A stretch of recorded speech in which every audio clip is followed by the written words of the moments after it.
Hello, it's me, alternate universe Jake, where I actually have okay hair, and Counterspell is simultaneously the coolest and most annoying thing to exist within the system of D&D. It has been such a polarizing force in all of my games and every other game that I've ever watched.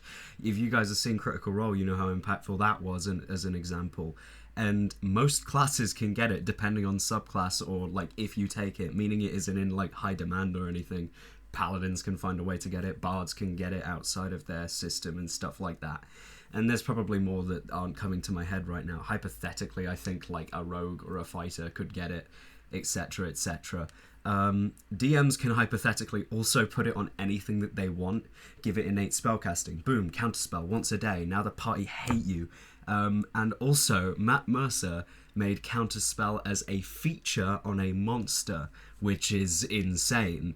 Like, you can't counter this counterspell because it's not a spell, it's just a counterspell. And there's a load of weird things that come from that. But it makes sense lore-wise, like other ones have dispel magic and some of them can absorb spells and stuff like that. But in essence, Counterspell fundamentally changes how spellcasting works the moment it starts getting thrown around. I think it should still definitely remain, but it's a spell that becomes easier to use the more the player knows about the game. Not like the better that the character gets, it's the more the player knows about the spellcasting system, about levels, about fireballs probably 3rd level, raise dead is 5th, etc, etc. If the player knows that, they're going to have an easier time using Counterspell. And I have a solution that's been present in my games for quite a while. It hasn't been too overly used or anything, and I haven't talked about it on here. And I'm not saying that, like, you should use it, go use it now. But now that my players are all like D&D experts, because we've been playing like consistently for the past few months, like 3 times a week and stuff like that, it helps me out with them not metagaming. It hasn't came up too much, but it's still useful. Before we get into that, are you subscribed? Do that, please. Okay, I'm so sorry I had to do that. And I have a Discord you can join as well. But in essence, when a player gets Counterspell, my games change a little. Instead of declaring what spell you're casting, so you're like, okay, it's my turn with my action, I'm gonna cast Fireball, right? You don't say that. You just go, I'm gonna cast an evocation spell.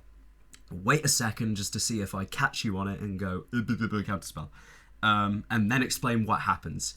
Never tell me, the DM, what spell you're actually casting. I trust that you are instead going to figure out what the spell is. Everything that you need to know about it is already there, and you don't have to ask me questions about it, and that the spell just happens, similarly to a fighter making a swing with a sword and stuff like that. It makes it smoother, and it makes it harder for me to metagame against you, and simultaneously you harder to metagame against me, because this works vice versa. If my enemy spellcaster wants to perhaps teleport out, but I'm like, maybe they're summoning something, I'll be like, they're going to cast a conjuration spell. And the party's like, oh, do we counterspell that so they can't run, or do we just let that be wasted because they were trying to cast, like, summon lesser demons or whatever? Now, it stops the metagaming with spells, and it actually, with this system, also makes the Arcana skill more worth investing into.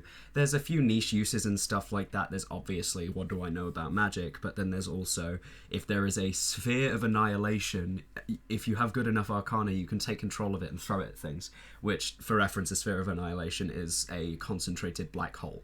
And in 1st edition, it kills anything that touches it and immediately destroys it. That sort of thing. 5th edition, it's a lot less lethal, but it's still kind of lethal. So when a spell's being cast, not even as a reaction, just as a free thing, you can make an Arcana check against a DC, which is 10 plus the spell's level that's being cast.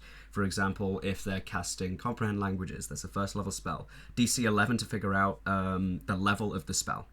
And if they get 5 higher, so if you roll a 17 on this check against this spell that they're casting, you learn exactly what the specific spell is and all of the parameters, everything the spell does, what specifically it's targeting, the area that it's going to be in, and it really allows you to plan around that. So it even having like expertise in Arcana when you get to the late game and spells are being thrown around left and right at high levels, that would be so insanely useful when you're adding plus 13 to all of these checks and almost always consistently knowing what spells are on the field and how you can plot around those, where usually in the early game it's going to be a lot more left up to mystery. This also makes the character with this Arcana proficiency that's constantly making these sorts of checks feel like they've grown a lot when they start identifying the spells better. They go, oh, I've seen this one before, yada, yada, yada.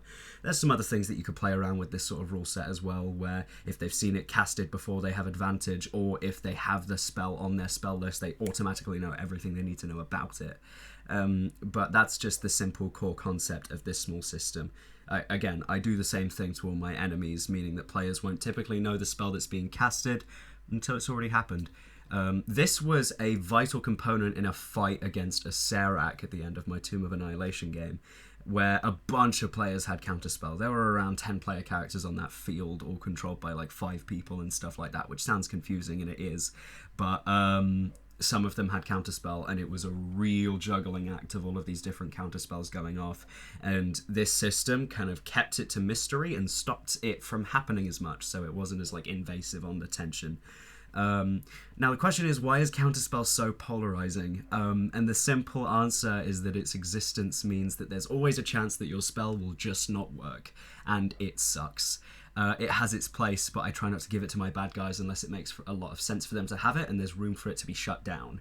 There was a mistake that I'd made early on into my DMing career, if you could call it, where there was a trapped tomb dungeon, right? And I had this whole cool setup with a bunch of traps in a bunch of hallways that would damage them a load, and then the person inside would then be a lot safer from the party because they've taken a lot of damage getting into the center, and then they can use a lot more of these traps to continue an assault. And when a player had casted a spell that basically completely ruined every single trap I put down, I made up that there was a Counterspell glyph on the roof that was just continuously going off and couldn't be disarmed. The reason it couldn't be disarmed is that they didn't have Dispel Magic, which I thought would have worked, but then I realised, oh, that would get Counterspelled too. So this weird caveat that I did using Counterspell completely shut down that player and likely made them feel a little like they just couldn't do anything, which isn't what D&D is about at all. Now, I'm not exactly saying that is Counterspell, that's the antithesis of it.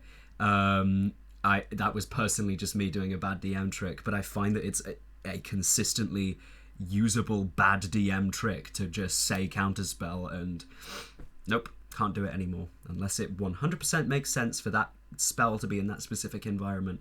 Don't use it, because the players want their things to succeed more than they fail, and D&D is actually made so that if a character is good at something, they're more likely to succeed than they are to fail, and it sucks if that's taken away from them. And that's what Counterspell can do sometimes. And it can feel like that as a DM as well, when you've got this super cool time stop thing you're about to do and another guy just goes Counterspell, and it's like, well, there goes the 9th level. I get it. Just deal with it, because the players feel cool when they do that. Maybe even say, you just stopped the time stop spell from going off. Like, imagine how cool they'd feel. In any case, thank you for watching. I hope this was useful. Once again, check if you're subscribed and stuff like that. And comment, because I want to talk to you guys about Counterspell. Are there any specific experiences that you guys have had with this freaking goddamn piece of spell? Like the video just so that I know that you enjoyed it and stuff like that. And I see the dislikes as well. If you didn't agree with me on something, hit the dislike and then tell me why, because we're going to talk about it and I'm going to change your mind and you're going to believe that I'm right by the end of it. No, I want to be convinced otherwise. That sounds cool as hell. Join my Discord, which is in the description, so that you can get in on all sorts of stuff, talk to the community, and yeah, I'll see you guys soon. Stop recording.